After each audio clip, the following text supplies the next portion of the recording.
Today we're talking about the history of World War II, also known as the Second Great War.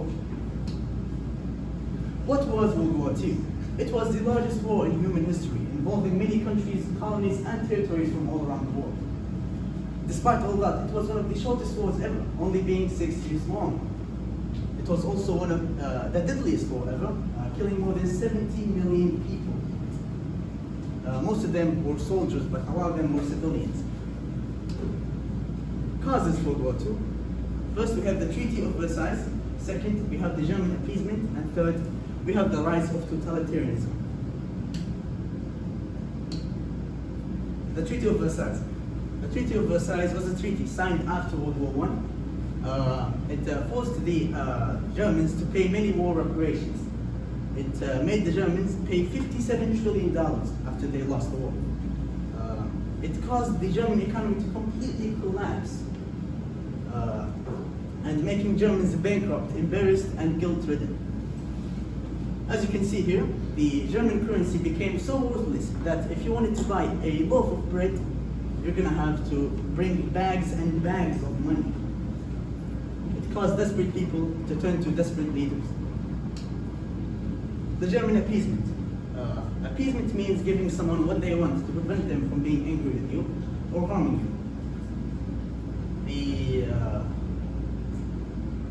The Allies were afraid from starting another war, so they decided to appease the Germans. As you can see, this is their leader. This is the Prime Minister Neville Chamberlain. He was the leader of the United Kingdom, and he's appeasing Hitler. Small countries supported this idea because they were isolationists. يا راكان، ايش يعني isolationist؟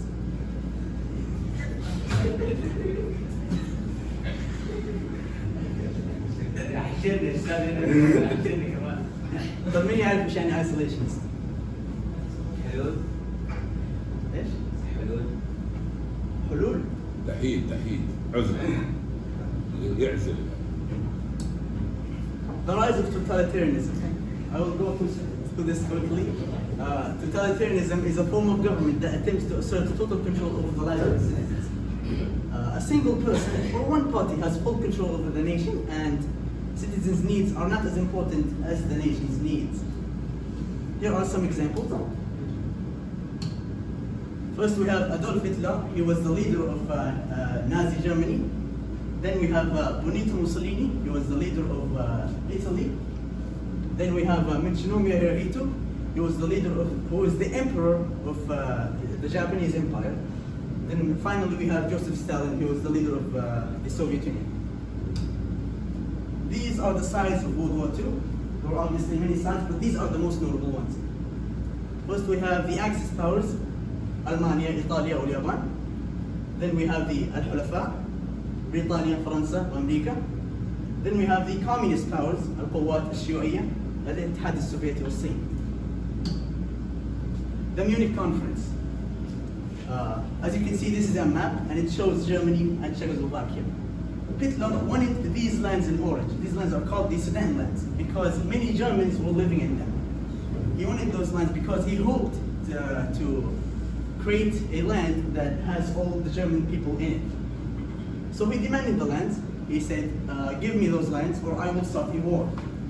Britannia didn't like the idea of this, so they decided to give him the lands for free, but in return, he will promise not to start a war. This was the British reaction after Hitler promised peace. This is a famous quote by Neville Chamberlain: "Peace in our time." It means it promised peace. The British people were really happy once they heard that a war was not going to happen, of course. The start of the war, Blitzkrieg. The Germans immediately decided to break their promise and declare war at France. Blitzkrieg means, in German, lightning war.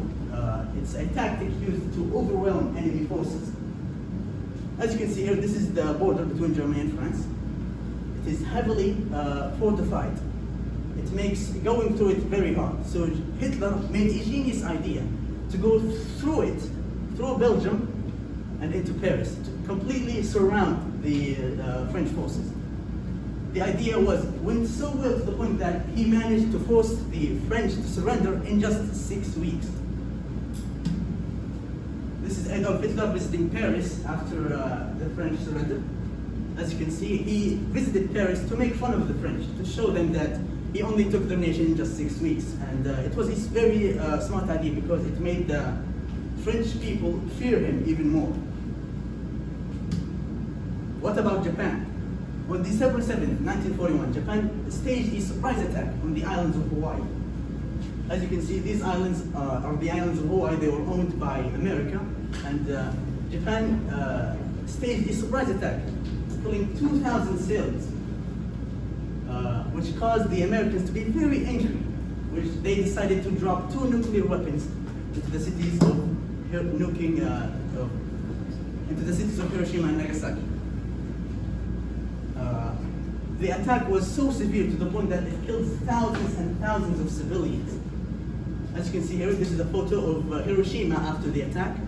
Hiroshima was completely decimated, as you can see. Many people died in the attack. So it forced their emperor, Hirohito, to completely surrender. Operation Overlord. As you can see here, this is called the Atlantic Wall. It was a wall built after the Germans took France. They built this wall to avoid any attack from the west. But the British noticed a problem in the wall, right here, but the map doesn't represent it, but they did their amphibious attack here in Normandy, which they called the D-Day. The attack went so well to the point that they managed to liberate France, as you can see here.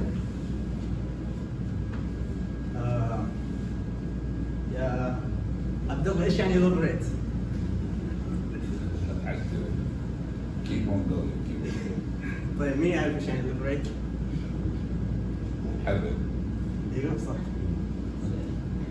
The liberation of France in the Second World War.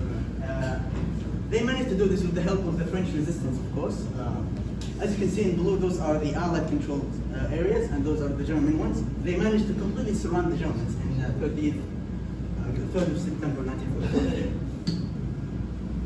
This is the surrounding of Germany.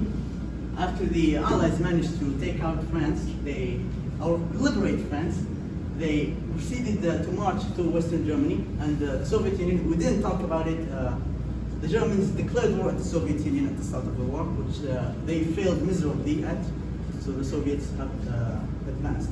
This caused Hitler to realize that he lost the war, which he decided to commit suicide, killing himself and his wife in his bunker in Berlin.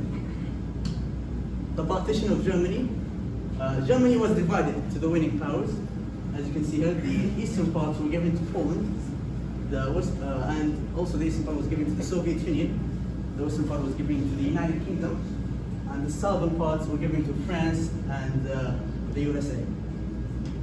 But they ended up freeing Germany after the Cold War, and Germany is now considered a global superpower, holding so much strength in NATO and the European Union. Thank you all for listening.